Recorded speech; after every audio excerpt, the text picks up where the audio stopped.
Magandang araw kay Ma'am Mabi. Ma'am Mabi, ito na po yung sewing machine na in-order natin. Huwag po natin kakalimutan gamitin yung transformer niya po, ma'am. Ito po yung saksakan ng ating transformer dito at ito po yung mga pa-freebies natin, ma'am. Kompleto na po siya, ma'am. Okay? So, ayan po, naisaksak po na natin sa transformer. Yung transformer natin, isasaksak natin sa regular outlet natin. At mayroon po tayong saksakan. So, dito po natin siya isasaksak po, ma'am. Ayan. Then on and off po siya, ma'am. Okay? So, napakadali lang po yun, ma'am. So ayan po siya, ma'am. Maglalagay po tayo, ma'am, ng sinulid sa itaas kung papaano. Ayan. Okay, so nang unang gagawin natin, ma'am, ito po, mayroon po tayong lagayan ng sinulid po dyan. Pagkatapos po natin lagyan ng sinulid mula sa itaas papunta po sa may karayom. Ayan. Okay, panoorin niyo po ito, ma'am Mavi, itong video tutorial natin. So unang gagawin natin, ma'am Mabi, magre-refill muna tayo ng sinulid sa ating bobbing winder. Ayan po siya. Gaganyan lang natin siya at pipindutin natin ito, ma'am. Ito po siya, ayan. Makikita nyo po siya, nagre-refill muna tayo ng sinulid sa ating bobbing winder.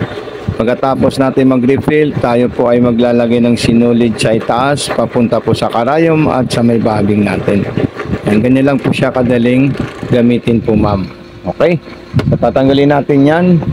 Tapos, ilalagay muna natin siya sa ilalim po, ma'am. Tamang paglalagay po, ma'am. Ayan po siya, ma'am. Susum natin siya. Ayan. Okay? So, ito po siya, ma'am. Vice versa na po yan, ma'am. Wala na po siyang tamang position. Basta ang pinaka-importante, may sabit natin dito, ma'am. Ayan. Pag naisabit natin dyan, siyempre, tayo ay maglalagay ng sinulid sa itaas at papunta na po siya sa may karayom. Ito na po siya, ma'am. Ayan, tapos ididiretso natin dito. Kahit anong klaseng sinulid po, ma'am. Diretso, pataas, din yung hook, ayan po siya. Tapos ididiretso natin siya dito.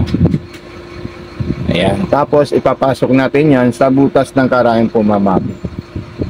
So ganito po, ma'am, yung tamang pagpasok po, ma'am. Ayan, dire-diretso lang natin yan.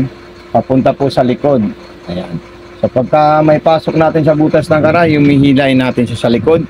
Kailangan po natin ito ikutin para makain niya yung sinulid sa ilalim po, ma'am Mabi.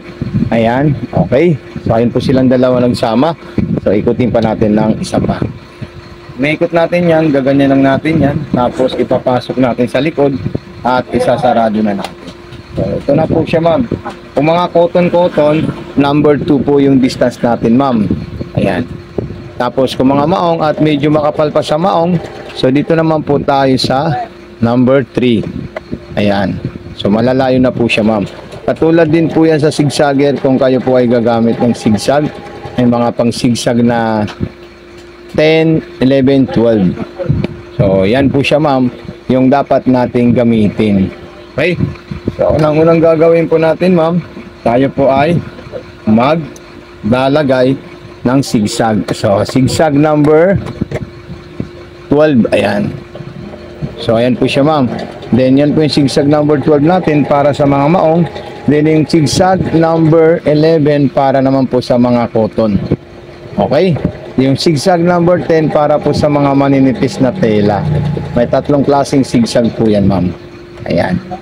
Tapos, yung pang-garterize niya na 9, 10, 11, 9, 8, 7, at saka 6. Ayan, may pang-garterize po yan, ma'am, na number 6, number 7, number 8, number 9. Depende na po sa inyo, ma'am, kung anong pang-garterize ang gagamitin nyo. Ako, madalas ginagamit ko sa mga stretchable na tela is yung number 9. Yan po yung pinaka-universal na para sa mga stretchable na tela po, ma'am. So, napaka-solid po siya, ma'am. Then, meron po siyang pang-aging sa mga laylaya ng tela, yung number 5. Ayan. Pang-aging po ito, ma'am, yung number 5. Tapos, meron po tayong back to original na panahi, yung number 4. Okay? Sa buttonhole naman, pwede niyo po siya gamitin, ma'am.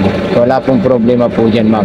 Okay, so number 4 naman po tayo, back to original or pang double stitch na tahi. Yan po yung pinakamatibay sa lahat ng straight line natin. Mula 1, 2, 3, yung number 4 po ang pinakamatibay na tahi natin. Huwag na po kayo bumili ng mataba na sinulid. Ang gamitin nyo na po ito pong number 4 natin, ma'am. Punching stitch po yan, ma'am.